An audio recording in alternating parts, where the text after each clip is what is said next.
There are phases in a country's journey when recognition does not come from applause or headlines, but from how other nations respond to its presence. And when those responses begin to echo across regions that rarely move together, it's worth paying attention.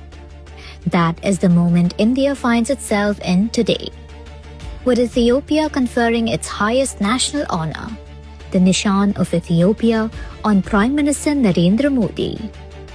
On the surface, it is a formal diplomatic gesture, dignified and restrained. But when you step back and look at the wider canvas, it becomes clear that this honor is not standing alone. It is joining a pattern that has been quietly taking shape across the world.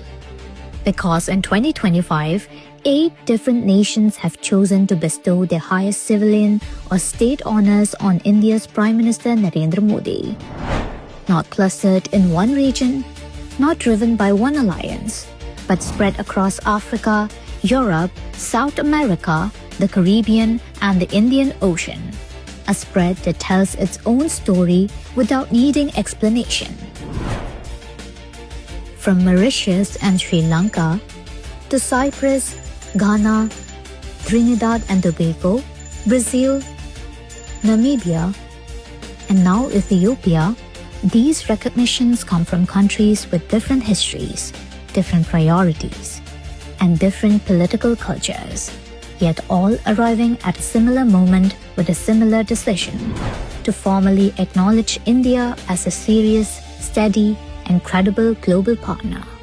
And when this year is placed within a longer timeline, the picture becomes even more telling, because since 2014, India has seen its Prime Minister receive 28 of the highest national honors from foreign governments, a number that reflects not a sudden surge of attention, but a decade of sustained engagement, consistency, and trust built patiently over time.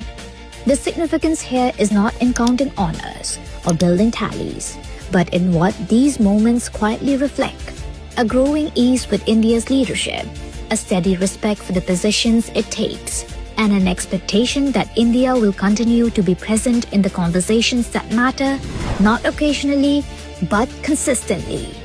And when that recognition comes not from one bloc or one alliance, but from countries across continents and oceans, many of whom don't always agree with one another, it leaves a calm but unavoidable question hanging in the air. What does India represent on the global stage today that so many nations are choosing to acknowledge it at the same time?